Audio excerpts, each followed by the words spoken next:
It's January.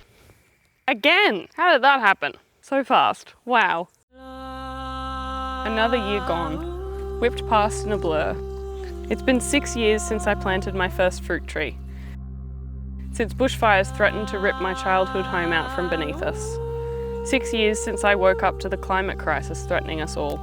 6 years since I resolved to do something about it. I made a promise to this land, this soil, to honour, care for and protect it. This time every year, I remember this and I reflect. I'm gonna sneeze. It went away. Getting a camera on top of a rock is hard by yourself. Connect. No, I just got here. Putting that out there. This getting on a rock thing is a great idea in theory, but practically very annoying. Okay, stay connected. I have this whole thing written. I would love to be that creative frolicker YouTuber who's always doing super aesthetic content. Unfortunately, when I start talking, this gremlin that I actually am is what comes out. So that's what you get, a little bit of both. I just can't believe it's been 6 years since 2020. 2020 was the year that we planted our first fruit tree here. It was the year that bushfires threatened this property for the first time in my life. It felt like maybe this place wouldn't always be here. And that, coupled with obviously the pandemic, made me realize that our society's actually a little bit fragile when it comes to things like food security. It might be worth putting a little bit of effort into making our place here a little bit more resilient and having a bit more food security for myself and my family. So I made a promise to this land, this earth, this soil. I don't know if I've been successful. I'm just one tiny human, after all, one small creature in a very large world full of a lot of voices, and especially a lot of voices on the internet, on YouTube. I can only do my own little thing in my own little corner of the world, but I do hope that it has been inspiring and entertaining and educational, because that is what I strive to do. And going into 2026, I will strive to continue doing that. Can you believe I used to hide the fact that I lived here? It seems ridiculous now that I say it, but I'm a freelancer, and I thought that if people thought that I lived too far away from the city where all the work is, that they wouldn't hire me. But now, because of this channel and because of sharing this fact that I live here, I just have people asking me where it is and inquiring after the garden all the time. It's certainly become my unique selling point, if you like. January is a weird time, you know, reflecting on the year that was, whether you feel that you achieved anything or didn't, who knows. I did achieve something actually, which is really nice. This is probably the first time in a long time I've been going into the new year feeling sort of satisfied with an accomplishment from the previous year. I made a short film at the end of last year. I wrote and directed a short film, and we made it on this property. So I got to invite a lot of my professional filmmaking friends to come to this property and make a eco-fantasy film. I'll probably do another video with a bit more information on it later. It was very intense. It was probably the most stressful and challenging thing I've ever put myself through. But for some reason I loved it still. There's something really special about having your own vision turn into a reality, which was really special and really surreal. But it was lovely to see so many people also fall in love with this property and enjoy filming here and capturing the beauty and the magic over the 4 days of the shoot.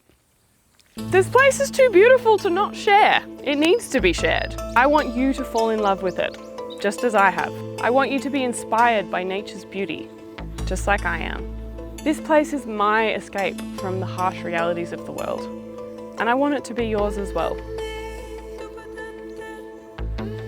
The years disappear fast, don't they?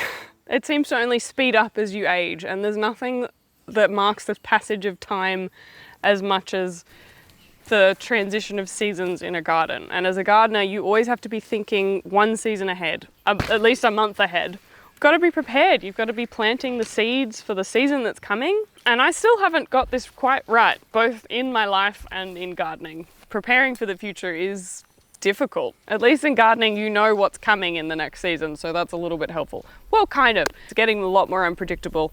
In theory, you know what you should be planting for the next season. But I do feel like in life and gardening, I seem to be playing catch up all the time. So if you feel like that too, you're not alone. Why do I garden? It's easy to say, oh, I do it for permaculture because it fixes the climate crisis, but really I'm just one small person. It doesn't do a huge amount, just me in my garden. Yes, I'm doing no dig and all of the carbon capture methods and trying to be as sustainable as possible with it. I fell in love with it. Yes, it's a lot of work, but it brings me a lot of joy as well.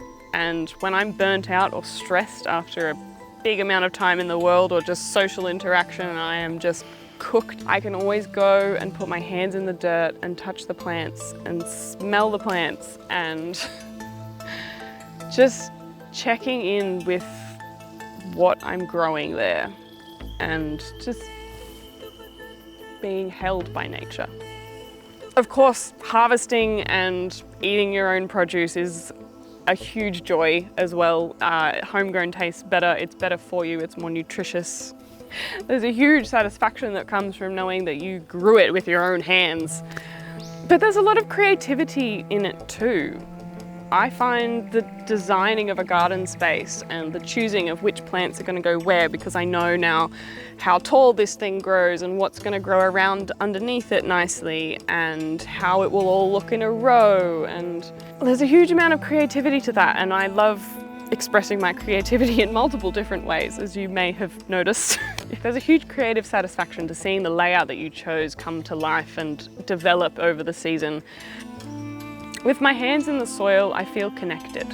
I feel like I'm a part of nature and this web of life. I feel like I'm an active participant instead of an observer. Gardening is a tangible action. I'm doing something that's productive, and it's something that doesn't involve a screen, which I like. Gardening is a very recharging and healing activity for me. It's therapeutic. It grounds me, literally. And it's become a very necessary part of my life for both my physical and mental health.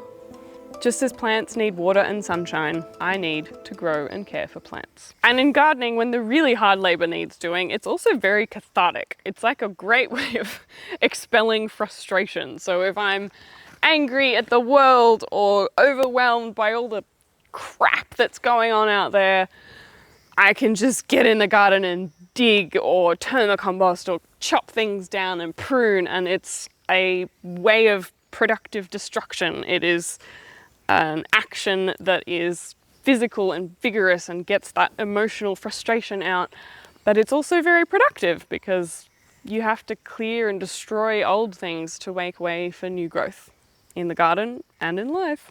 And there's always something new. New growth, a new year, a new video. So what's next for me? Well, hoping that coming into 2026 I get to work on more sustainable stories with more sustainable businesses and permaculture filmmaking. That's what I'm all about. Still figuring out a way of doing that, but very specifically this year, it's been 6 years since I first started studying permaculture, and I still haven't actually officially finished my permaculture course, which is bad. I've been doing a lot of practical learning instead, okay? And also making YouTube videos kind of takes up a lot of my life. Well, it did when I was posting consistently. I would like to start posting consistently again. I really, really would. I'm going to be continuing with my mission of being a sustainable permaculture filmmaker, telling sustainable stories, telling inspiring stories, and hopefully inspiring you guys. All I know is that this is where I belong, with my feet on the earth and my hands in the soil and dirt under my fingernails. And a witch's hat on my head, because that's just fun. If this is your first introduction to me, welcome. I do a lot of educational and comedic gardening, permaculture, sustainability style videos and property projects, because we live rurally with a lot of stuff going on. There's always stuff going on. So if you want to see what stuff we've got going on this year, hit that subscribe button, click the bell, follow along, and leave me a comment. What did you do over the New Year, Christmas, holiday season to recharge? Did you get to recharge, or was it just an endless list of people to see and family to buy gifts for. Goodbye, love you all. A little bit more free flowing, organic, witchy woo, as opposed to my normal stuff. But I do get around dressed up like this, so what do you expect, really?